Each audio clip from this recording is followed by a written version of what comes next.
You're listening to the Corbett Report.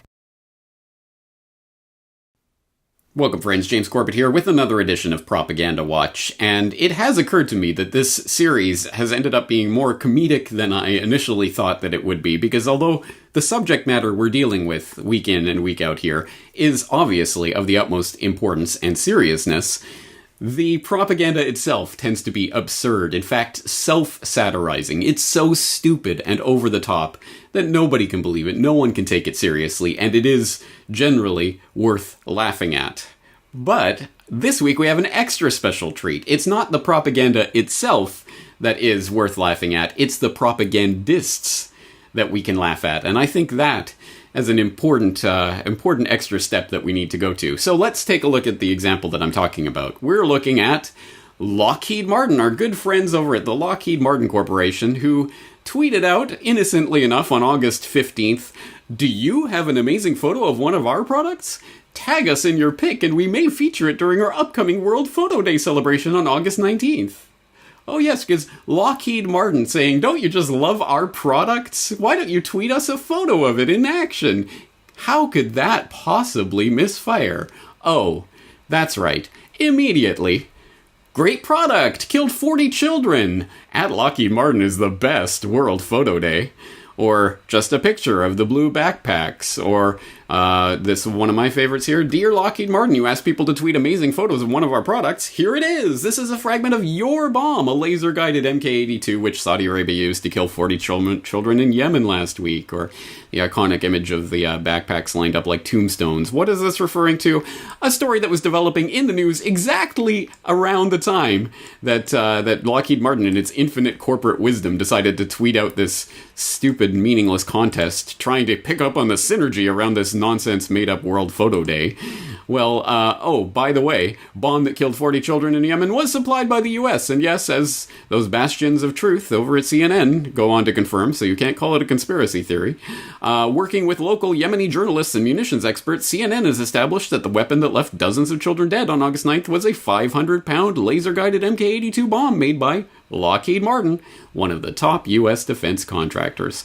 And we don't even have to confine ourselves to Yemen and Saudi Arabia. We can go many places for similarly horrifying images. We can look at the pictures of the remains that were able to be collected for this photograph with a couple of emergency responders in Gaza during the Cast Lead operation back in 2009, where Israel was bombing Gazans left, right, and center. And this is the remnants of an explosion that occurred where there were clearly marked ambulances with flashing emergency lights and paramedics wearing recognizable fluorescent vests repeatedly fired upon. In this case, on the 4th of January 2009, you had 3 emergency workers and a 12-year-old boy who was showing them where the wounded men were killed in a strike at around 3 p.m. And this is the remnants of what they were able to collect after that strike. Of course, all 4 of them dead. And what was it that killed them again?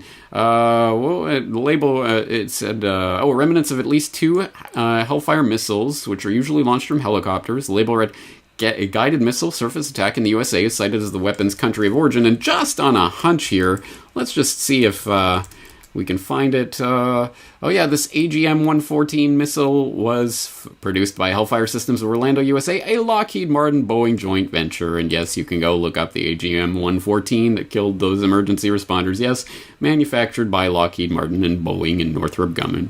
Blah, blah, blah. So, anyway, I'm just pointing out that it's not just about Yemen, it's many other places and activities besides, and let's not lose sight of the forest for the trees here. Yes, I mean, these are individual incidents that do tie back to Lockheed Martin. If you're gonna come up with photographs that show their products in action, what were they expecting? Lockheed Martin manufactures what again? Sunshine? No. Rainbows? No. Lollipops? No. Oh, that's right. Vehicles and instruments of death and destruction. So, what are you expecting? And I think the positive part of this story that we can draw out of this is that they constantly want you to feel like you are some barking, raving, mad dog lunatic just escaped from the asylum because you dare to look at this propaganda and say, the emperor isn't wearing clothes. And they say to you, no, you're crazy, you're a fringe loony conspiracist, and all your friends believe the king really is wearing a beautiful, fine, invisible robe,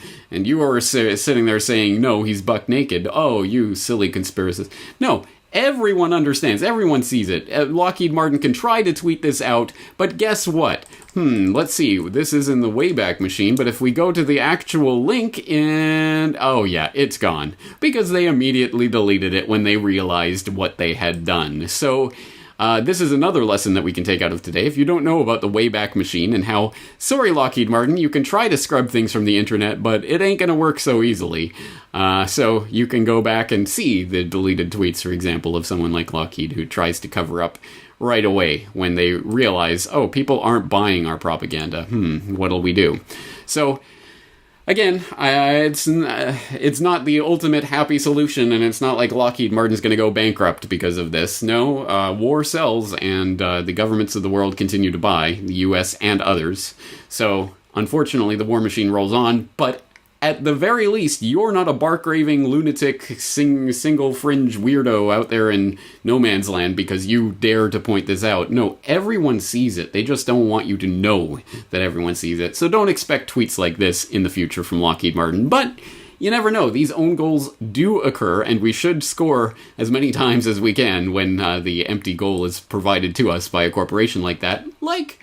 for example, I'm sure attentive listeners will well remember interview 865 back in the archives, New World Next Week from April of 2014, where James Evan Pilato and I went over the MyNYPD hashtag. Hey guys, why don't you tweet about MyNYPD and how it's helped you? And, imagine that immediately backfired on the NYPD to humorous results again. If people don't remember that, please do go back in the archives. Of course, I'll include the link to that and to all of the things I've mentioned today in this edition of Propaganda Watch on corbettreport.com. As I say, it's comedic, it's very serious, but we should be laughing at the propagandists for expecting us to swallow their garbage, for lack of a more colorful word, wholesale, as if everyone's just going to believe it. Everyone's going to praise them if they put out a campaign like that. No, and that is not the way it works, and we have to show that we know, and so that we can show others that no, this propaganda is not believed by everyone, and you are not crazy for not swallowing it. That's going to be the message for this week. James Corbett, corbettreport.com.